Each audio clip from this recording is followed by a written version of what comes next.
আপনি পর্দা করেন, ৫ ওয়াক্ত নামাজ পড়েন, ধার্মিক একজন মানুষ, সেই জন্যই আপনার পার্লারে আসা যাবে না, এরকম কোনো কথা আমি শুনিনি বা কোথাও নেই। আপনি যদি ধার্মিক একজন মানুষ হয়ে থাকেন তাহলে পার্লারের যে ২-১টা কাজ আছে সেই কাজগুলো বাদ দিয়ে আপনি যাবতীয় কাজগুলো করতে পারেন শুধুমাত্র আপনার হাজবেন্ডকে দেখানোর জন্য।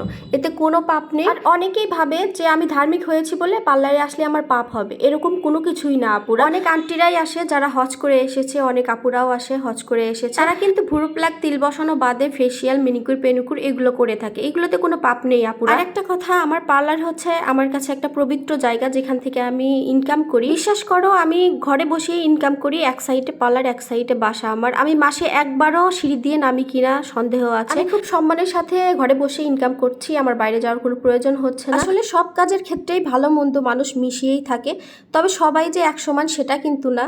এটা ভেবেই তোমরা পার্লার সম্পর্কে সবকিছু ভুলে ফেলো। তো যাই হোক, সবাই ভালো থেকো, সুস্থ থেকো, আল্লাহ হাফেজ।